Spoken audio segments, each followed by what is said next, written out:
Now let's go over order of operations. Now, order of operations refers to the ordering in which calculators or computers perform mathematical calculations. And this is important to understand in order to properly enter expressions into a calculator or computer. Now, when you're entering expressions that involve addition, subtraction, multiplication, division, exponents, and parentheses, a computer or calculator will follow the following order of operations. So, first of all, they will perform whatever's inside parentheses. So that's the first thing that will be performed. A calculator or computer will look inside the innermost set of parentheses or brackets and do whatever is in there first.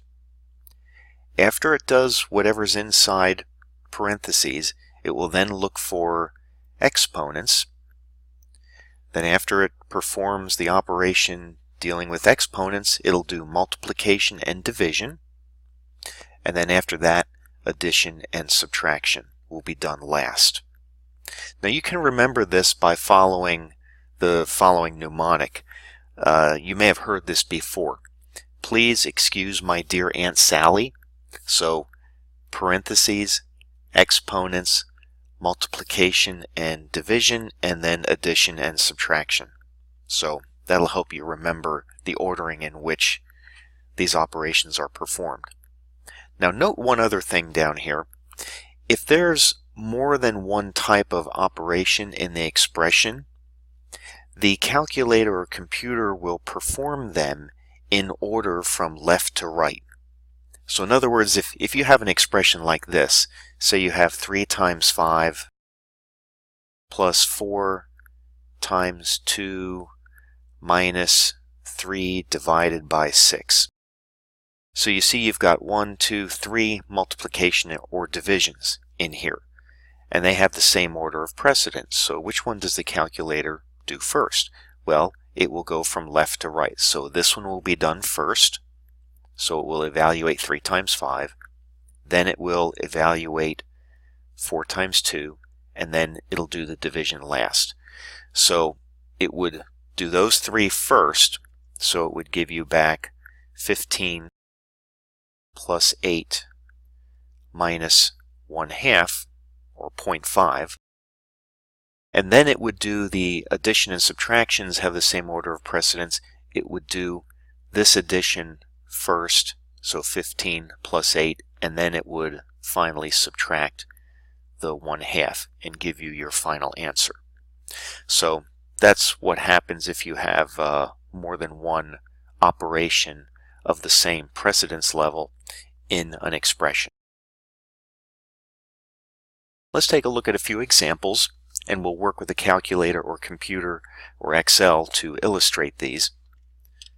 First one here, let's evaluate 3 plus 5 divided by 8, just as this is written, with the parentheses, using a calculator or Excel, and then compare it to entering this without the parentheses, and, well, we're not going to get the same answer, and let's see why. So if we, let's do it on the calculator.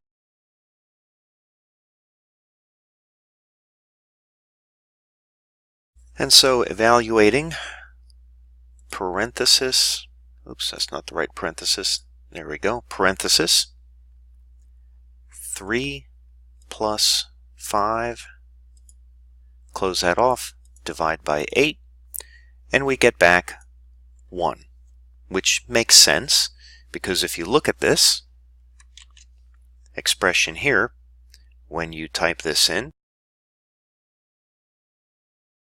the calculator evaluates what's inside the parentheses first. So it does 3 plus 5 first. Calculates 8. Then it does the division. And of course 8 divided by 8 is 1. Now if we evaluate 3 plus 5 divided by 8 without the parentheses, let's see what we get. I want it without, so 3 plus 5 divided by 8. We get 3.625. So what's happening here is that the calculator looks through here and it sees an addition and a division. It does the division first. So it evaluates 5 divided by 8 first. So that is 0.625. Stores that in memory. And then it does the addition last. And so we get 3.625 like that. So there's a big difference. So you have to understand how these order of operations work in order to properly enter expressions into a calculator. Now we have a rule down here that we can follow. So when you're entering fractions like x divided by y, where x and y are just some mathematical expressions, if the numerator or denominator are anything other than a single number, I recommend placing them in their own sets of parentheses. So you would enter it like this, or more precisely like this, parenthesis x, divide, and then whatever the expression y is, if they're more complicated than something just like a single number. Now this isn't always necessarily true, but it's better to use parentheses if they're not needed, because that won't do any harm. But if parentheses are needed and you don't use them, then in all likelihood you're going to get the wrong answer. So that's a good rule to follow. Let's take a look at this example. So let's evaluate 2 raised to the third power times 4, and then compare it to 2 raised to the parenthesis 3 times 4 parenthesis power. And let's see what we get for each type and understand why there's a difference. So let's do that. So let's first do the 2 raised to the 3 times 4 power, like that. And when we do the first one, we get 32. Now when we put parentheses around the 3 and the 4, 2 raised parenthesis 3 times 4, close that off, we get 4096, so a big difference. Well, what's happening is, for the first one, when we look at this, when we type that in, the calculator does the exponent first because that has a higher order of precedence than the multiplication symbol does. So it evaluates 2 hat 3 first, and 2 to the third power is 8, right? That's 2 times 2 times 2. So it stores this in memory. Then it evaluates the multiplication. 8 times 4 is 32. When you do the second one, 2 raised to the 3 times 4 with parentheses, now the calculator evaluates what's inside the parentheses first. So it then looks at this as being 2 hat 12. So then, after that, there's only one operation left to do. It raises 2 to the 12th power. Now 2 to the 12th power is 2 times 2 times 2, 12 times. So this is 2 times 2 times ... times 2, and this is 12 times. 12 times you do that. And if you do that, you will get 4096. So that's why you get 2 different answers in this case. So there's this rule that you can follow here when working with exponents. It's just like when you're working with fractions.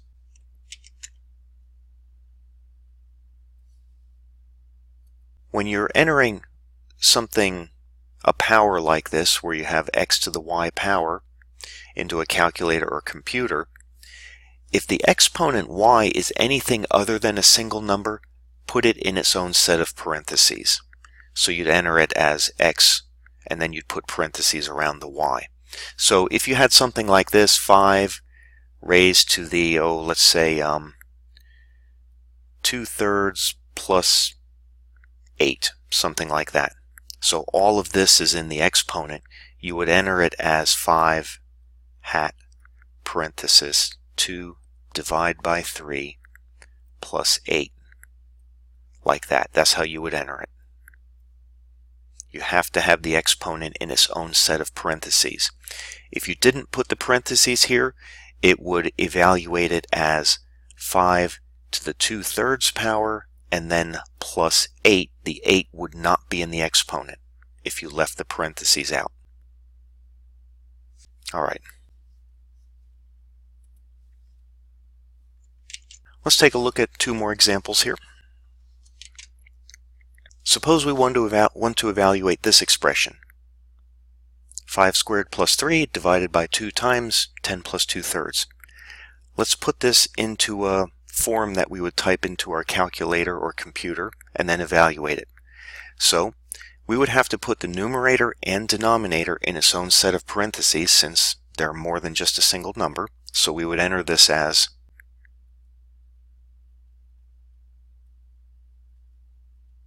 and then divide by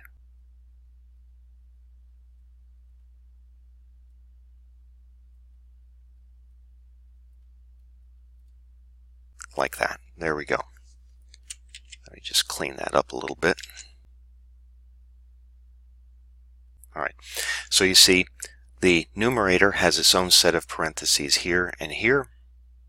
The denominator has its set of parentheses here and here. And then we need the inner parentheses here for the 10 plus 2/3. All of that is being multiplied by 2. Now let's type this into a calculator or Excel. Let's put it into Excel for a change. Now remember, with Excel you have to start a mathematical expression with equals. 5 raised to the 2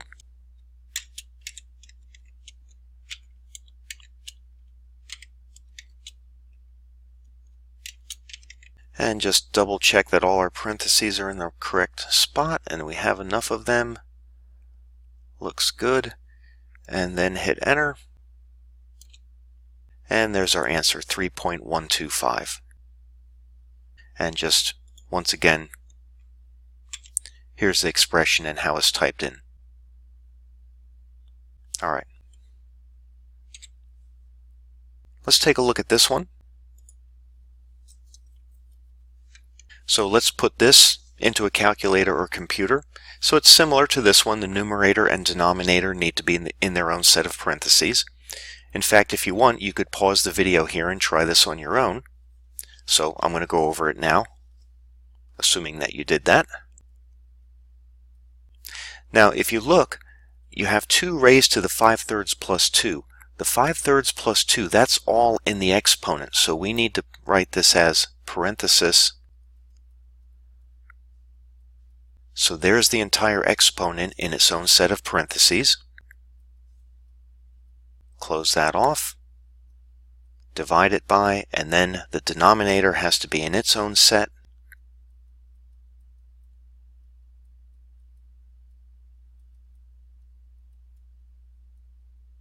And there we go. So this is how we would have to enter it into a calculator or into Excel. Let's see what we would get. Let's just put it right there in cell A5.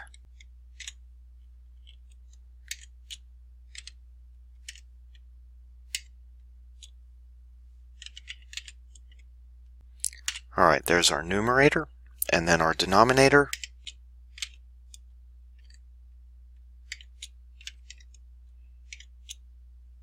And there we go. Let's check that out. Make sure everything is in the correct location. Looks good. And then let's see what we get. 0.88442. And once again, here's what the expression looks like. Make that a little bigger for you. There's what the expression looks like. And the first one was like that. All right.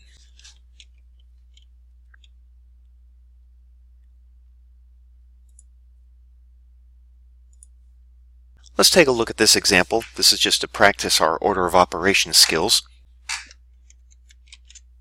Suppose we typed this expression into Excel.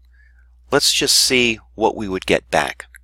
Try to understand what the proper order of operation would be for this. So we look here. Here's our expression. And we go into the innermost set of parentheses. That would be right here and here. That's our innermost set right there. And in there we see a hat and a times. So the calculator or Excel would do the hat first. So 3 hat 2, that's 9. 3 squared is 9. So it would evaluate this.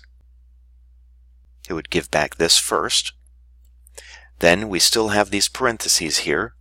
So it would evaluate 9 times 4 next, give you back 36. Notice we have the negative in front there. So this is what we would get next. Then we still have these parentheses here.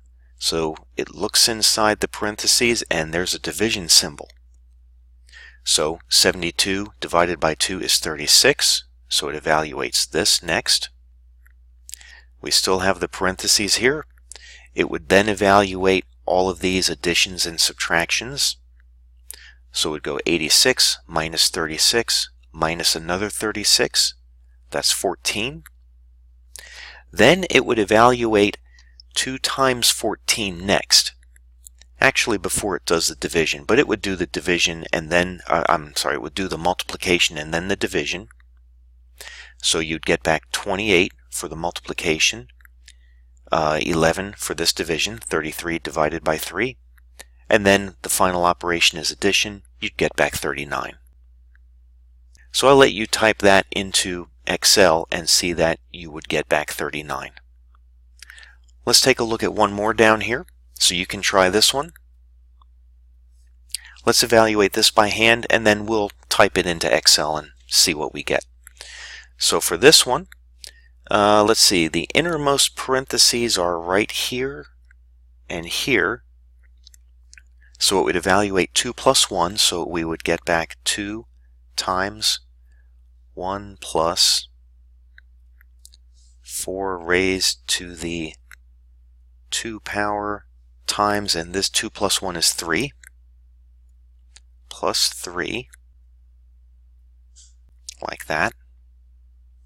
So that's what would be evaluated next. And then let's see, the innermost set of parentheses are here and here. So it would go inside those, and there's a hat right there, so that would be acted on next. So we would get back 2 times 1 plus 4 to the 2 power is 16 times 3 plus 3. Then let's see, we still have these inner set of parentheses here. It would evaluate 16 times 3 because multiplication has a higher order of operation than addition. So we would get back 2 times 1 plus 16 times 3, that is 48, plus 3.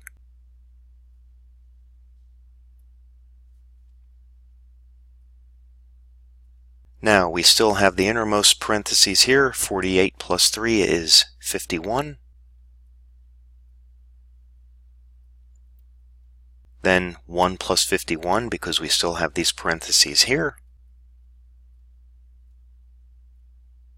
And then the multiplication here, 52 times 2 is finally 104.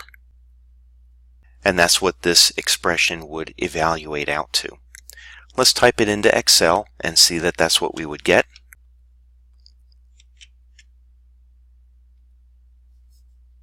Let's put it up here into cell A1. And so we'll type that in as equals